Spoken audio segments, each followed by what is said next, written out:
Today's story begins with a woman named Tamara Michelle Douglas, better known as Tommy.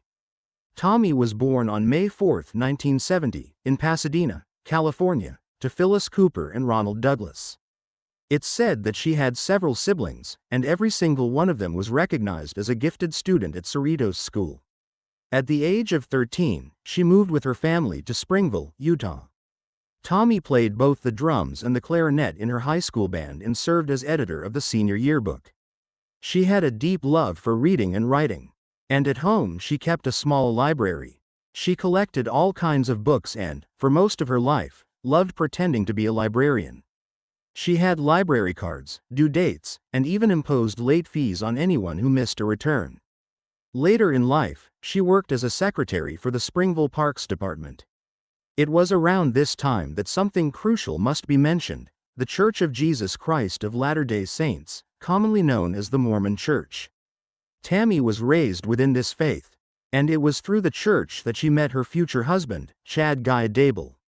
They were drawn to each other, began dating, and got married in 1990. Over the years, they went on to have 5 children. After having children, Tammy became a full-time homemaker. And now, it's time to properly introduce Chad. Within his church community, Chad was well known, both respected and admired. He was considered a successful man, deeply devoted to his faith. He never missed a church service, always fulfilled his religious duties, and was regarded as a hard-working, trustworthy individual. People saw him as quite a catch. In 2004, Tammy and Chad co-founded a publishing company called Spring Creek Book Company. Chad went on to publish a total of 25 books through it, and in addition to that, he launched a religious podcast. He began giving lectures and attending conferences. His entire life revolved around religion. His 5 children were also actively involved in the faith. In 2015, the whole family moved to Salem, Idaho. Tammy found work as an assistant librarian at Central Elementary School in Sugar City. Everything in her life seemed perfect. She was kind, warm, and well-liked by everyone. She had friends all around her, and people adored her. She was, by all accounts, the perfect mother and wife. According to doctors, she was in excellent health. She led an active lifestyle, exercised regularly, and had no medical issues whatsoever. Life appeared to be ideal. But on the morning of October 19, 2019, Tammy was found dead by one of her children. Apparently, she hadn't woken up. The night before, she had a coughing fit, but no one in the family considered it serious. She coughed in front of everyone, drank some water, went to bed, and never woke up. Understandably, the entire family was devastated. She was only 49 years old, with a whole life ahead of her. Her husband and children were completely heartbroken and confused. They didn't know how to process what had happened. When the coroner suggested an autopsy, the family declined. Her death was ultimately ruled as natural. And that seemed to be the end of Tammy's story. But then, something strange happened. Just 1 or 2 weeks after Tammy's death, Chad reappeared looking remarkably cheerful. Everyone assumed he was simply trying to escape his grief. Perhaps he needed a break, a change of scenery. But when he returned, he did so with a new wife, a woman named Lori Vallow. After more than 20 years of marriage to Tammy, 5 children together, and what had appeared to be a happy family life, Chad had moved on in just 2 weeks. He was now calling this new woman the love of my life. Naturally, his children grew suspicious and began to investigate. What they discovered was chilling. This woman, Lori, had a background eerily similar to Chad's. Just a few months earlier, her husband had also died. And the year before that, another of her previous husbands had passed away as well. This is where today's deeply disturbing and complex case truly begins. Lori Cox was born on June 26, 1973, in Loma Linda, California, the daughter of Janice and Barry Cox. She had 4 siblings, and her family was devoutly involved in the Church of Jesus Christ of Latter-day Saints.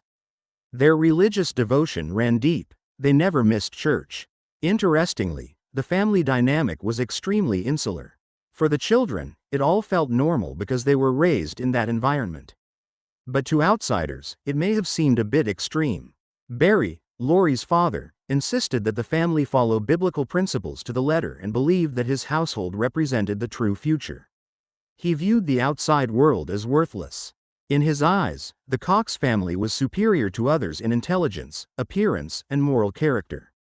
Perfection and social norms, to him, were meaningless. He believed the world was already lost, a belief that fueled his deep opposition to the government and, unsurprisingly, to paying taxes.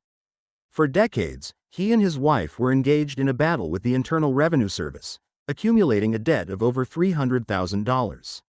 According to Barry, the reason was simple.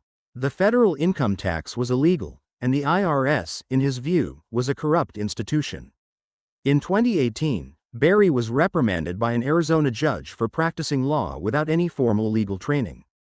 As you can see, this man consistently saw himself as above everyone and everything, above the law, above society. Some sources even suggest he may have exhibited narcissistic traits, which his daughter, Lori Cox, is believed to have inherited. Lori reportedly loved being the center of attention. She craved admiration, thrived on being loved, and was always popular, especially among boys. After graduating in 1992, she married her high school boyfriend, Nelson Janis. However, that marriage was short-lived, and 3 years later, she married her second husband, William LaJoya, with whom she had her first child, Colby. By 1996, that relationship also ended. The following years are marked by silence. She moved away with her son, started a new chapter, and, according to her family, was the perfect mother, devoted, affectionate, and deeply romantic. That romantic nature was evident when she married for the third time in 2001, this time to Joseph Ryan. Joseph, a former member of the military, was described by those who knew him as warm, cheerful, and kind. Together, they had a daughter, Tylee Ryan. He was also praised as a loving and attentive father who eventually adopted Colby as his own. However, things eventually deteriorated. Lori filed for divorce in 2004, claiming abuse. Thus began a long legal battle for custody of the children. Initially, she made no allegations, but soon accused Joseph of sexually abusing both children. While no evidence was ever found in Tylee's case, Colby later confirmed in 2020 that he had been a victim. Despite the claims, the court found no conclusive evidence, and Joseph was acquitted. From that point on, tensions escalated. It was during this period that Lori began spending more and more time with her brother Alex, and the more time they spent together, the more unsettling their behavior became. In front of everyone, they would openly say they were going to kill Joe. At first, these remarks seemed like jokes, offhand comments not to be taken seriously, but over time, the conversations grew more detailed. They began discussing ideas, making plans, setting dates. Still, no one believed them. But in 2007, when Joe went to Lori's house to pick up Tylee, Alex Cox ambushed him and attacked him with a taser. That incident set off all the alarms. Lori and Alex had planned to kill Joe. The plan was for Alex to stun him with the taser, drive him out to a field, shoot him, and bury the body. Fortunately, the taser malfunctioned. Joe managed to call the police, and Alex ended up in jail. Joe spent some time recovering in the hospital, and Alex served a 90-day sentence in prison. However, witnesses say he did his time with pride, believing he had delivered justice. But the story didn't end there. Lori told everyone how outraged she was and even admitted publicly that the murder had been premeditated. She claimed that she had hired her brother to kill Joe because of the things he had allegedly done to them. People don't get away with that kind of thing, she insisted. She said she had gone mad over what he had done to them, statements corroborated by Angeline Lowe, a close friend of Lori Vallow.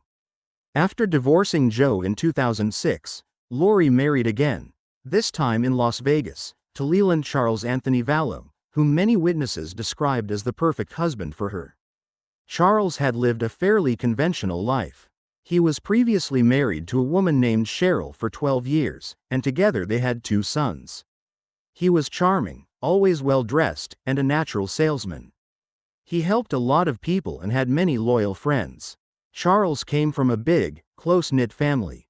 This charismatic man from Louisiana eventually settled in Austin and, according to Cheryl, was a model father.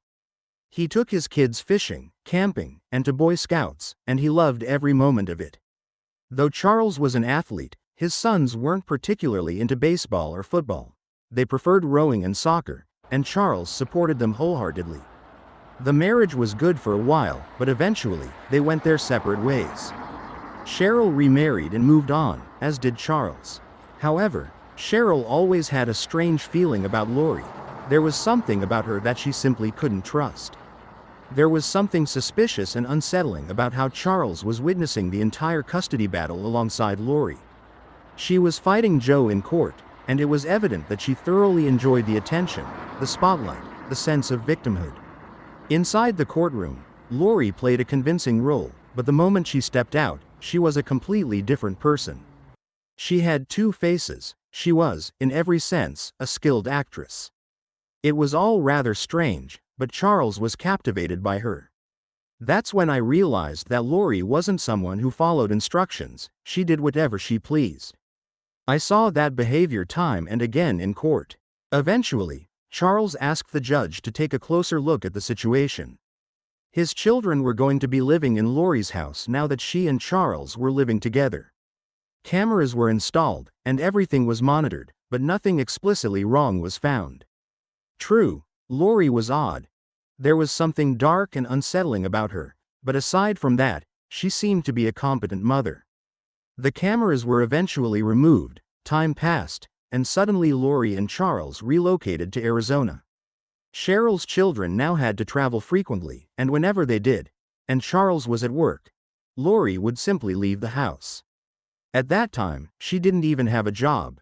She claimed to be busy, to have things to do, but never explained what those things were. It was all very strange. Still, outwardly, the family appeared happy, perfectly normal. In 2014, Charles and Lori adopted Joshua Jackson Vallow, a young boy who was diagnosed with autism. They did everything in their power to make his life easier. Charles spent a substantial amount of money on a service dog for himself. To outsiders, they were the ideal parents. They created specific routines, invested great effort in his well-being, and showered him with genuine love and affection. Joshua was a sweet, remarkably intelligent boy. On social media, the family always appeared joyful: family outings, shared meals, endless smiles, and happiness. But in 2015, Lori began to change.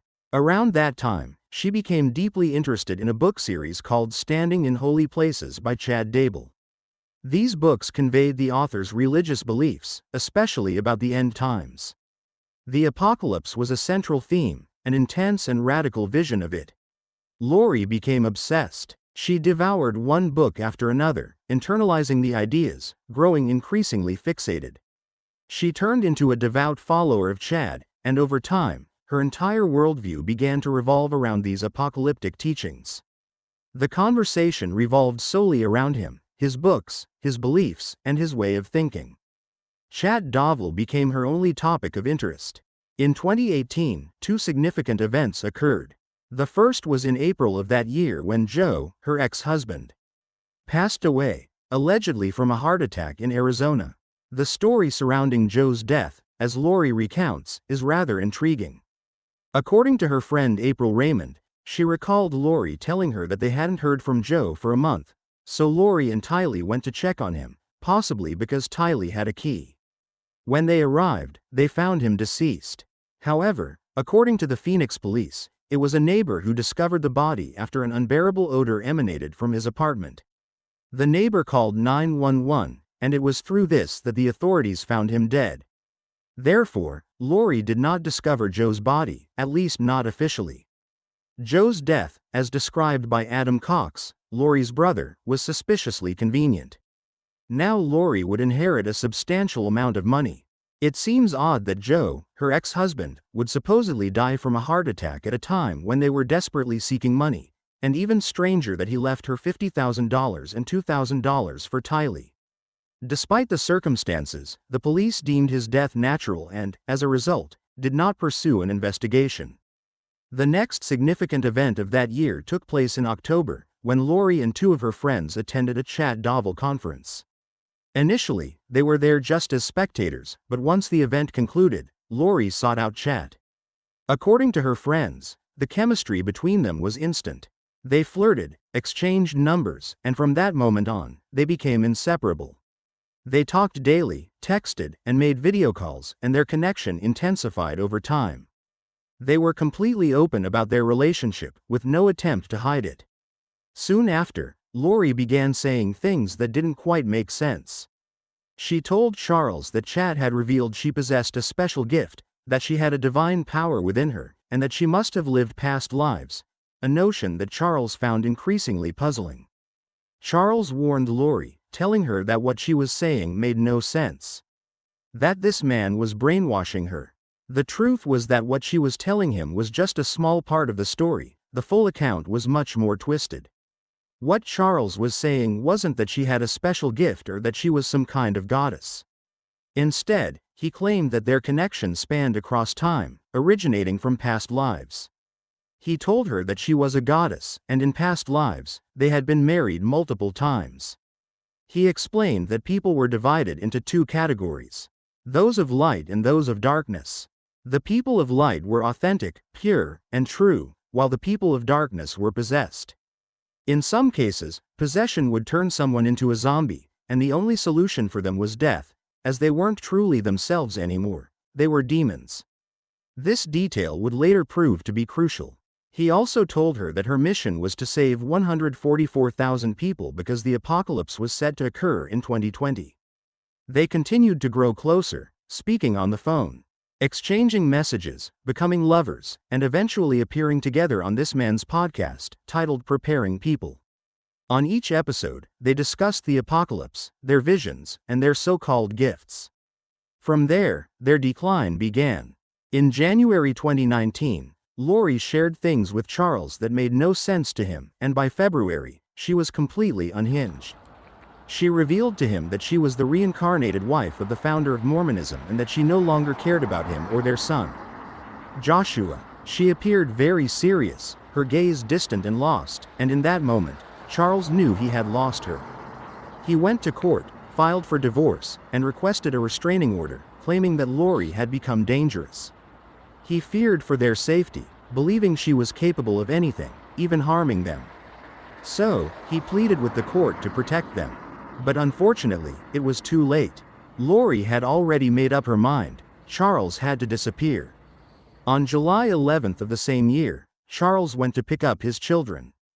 And it was then that Alex Cox, Lori's brother, pulled out a gun and shot him, taking his life instantly. Alex claimed it was in self-defense. He said he had approached with a bat to attack, but only defended himself. Charles bled profusely, and they waited 43 minutes before calling 911. When the police arrived, they questioned Alex, who reiterated his self-defense claim. They then questioned his daughter, who also supported the idea of self-defense. Finally, they questioned Lori, who appeared eerily calm, almost as if the situation were trivial, as though Charles meant nothing to her. Remarkably, the case was closed as self-defense. They left the station and returned home, and Lori immediately sent the following message to the family group chat: "Hello, everyone. I have some very sad news. Your father passed away yesterday morning. I'm working on the arrangements and will keep you updated on what's happening. I'm still not sure how to handle everything. I just want you all to know that I love you. And your father loved you too." The family, including Charles's children and Lori's, immediately began to inquire about what had happened and how Charles had died, but Lori provided no further details. Charles's ex-wife, upon learning that Charles had been killed but that his death was ruled self-defense, found the situation suspicious. Understandably, no one believed the story. After his death, Lori received a significant amount of money, yet just a month later, she went online to sell her son Joshua's service dog. To the family, this made no sense. After Charles's death, Lori's life spiraled downward. In early September 2019, Lori, her brother Alex Cox, and her two children, Tylee and Joshua, moved to Rexburg, Idaho, coincidentally, very close to where Chad Daybell, her lover, lived. On the 8th, the four of them went on a trip to Yellowstone Park, where they took cheerful photos, smiling and appearing to enjoy themselves. However, after that day, Tylee disappeared, and Lori never contacted the police. The following morning, September 9th, Alex Cox's phone was tracked to Chad's house. After a couple of hours, he returned home with Lori, and immediately after leaving, Chad sent a message to his wife claiming he had found a raccoon in his backyard, shot it, and buried it in his pet cemetery. Essentially, he buried it in the backyard, to which his wife responded, reassuring him not to worry. The days passed, and on the 22nd, Lori received another visit. Her niece Melanie Gibb and her partner David Warwick decided to stay for a few days at her house. As soon as they arrived, they saw Joshua, but the next morning, he was nowhere to be found. When they inquired about him, Lori casually remarked that he had been acting like a zombie and that Alex had taken care of him. While making this claim, Alex's phone was located at Chad's house. A few hours later, Lori called the school to inform them that Joshua would now be studying from home. From that moment on, no one saw him again. People asked about the children, but Lori offered no response, giving evasive answers. Joshua's grandparents called constantly, but Lori never answered.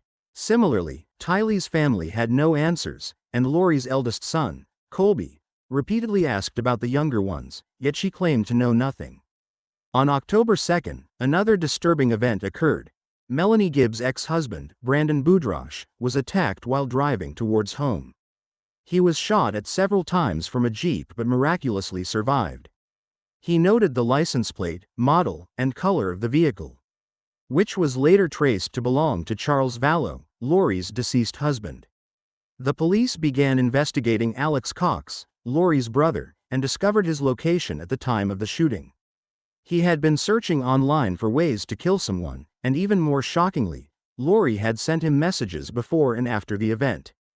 Clearly, they were accomplices. Up to this point, the victims had been Lori's relatives, but the scales began to tip toward Chad Daybell. On October 9th, his wife, Tammy Daybell, was shot at with a paintball gun by an individual wearing a hood, who then fled the scene before the police arrived. Initially, the authorities thought it was a sick prank meant to intimidate her. However, on October 19th, Tammy unexpectedly passed away, and Chad requested that no autopsy be conducted, convinced that her death was of natural causes. The entire family was devastated. Tammy appeared devastated, deeply saddened, and anguished. However, just 2 weeks later, she traveled to Hawaii and married Lori Vallow, a move that sparked widespread outrage. No one could understand what was happening, and no one believed it. The grandparents of Joshua reported the child's disappearance, appearing on camera and drawing significant attention. This prompted the family of Tylee to also report the disappearance of both children. The case became a media sensation, yet Lori Vallow remained silent. When the cameras sought her out, she refused to speak, adding to the bizarre nature of the case. As the investigation progressed, the police uncovered the deaths of Joe and Charles, the circumstances surrounding the children's disappearance, the shooting incident involving the ex-husband of Lori's niece, and Alex Cox's involvement in every aspect. Sadly, they were unable to take action against him, as he suddenly passed away on December 11th at the age of 51, reportedly from natural causes. Although Alex seemed to escape justice, Chad and Lori would not be as fortunate. The very next day, Tammy's body was exhumed, and the coroner determined her death to be suspicious. On January 3, 2020, a search was conducted at Chad's home. Initially, nothing suspicious was found. The investigation included the examination of phones, locations, messages, and emails. Lori was pressed to reveal the whereabouts of the children, but she remained silent. Authorities gave her until January 30th to disclose their location and hand them over, yet she took no action. Slowly, the police began to piece together the truth. On June 9th, another search was carried out at Chad's residence, this time including the yard. Tragically, the bodies of the two children were found. This discovery marked the beginning of the trial. On May 25, 2021, Lori and Chad were formally charged with the first-degree murder of Tylee, Joshua, and Tammy. Prosecutors stated that the murders were not only driven by their religious beliefs but also by their desire to be together. Another reason was to collect the life insurance money. From this point on, they were tried separately. On May 12, 2023, Lori was found guilty of all charges, and on July 31st, she was sentenced to life in prison without the possibility of parole. On May 30, 2024, it was Chad Daybell's turn, and he was also found guilty of all charges. On June 1st, he was sentenced to death. However, I must tell you that the case doesn't end here, as there are 2 more trials scheduled for March 2025. Each crime occurred in a different state, and this month will cover the crimes that took place in Arizona, the murder of Charles Vallow and the shooting of Brandon Boudroche. The first trial will begin on March 31st of this year, but the next one does not yet have a date. Now, it's your turn. What's your opinion on the case? Do you believe the sentences were fair? Well, guys, that's it for today's video. I hope you found this case interesting. If so, please leave a like and a comment below, sharing your thoughts about the case. Do you think both of them were fully aware of what they were doing, or do you think one was more guilty than the other? That's all for now. See you in the next video.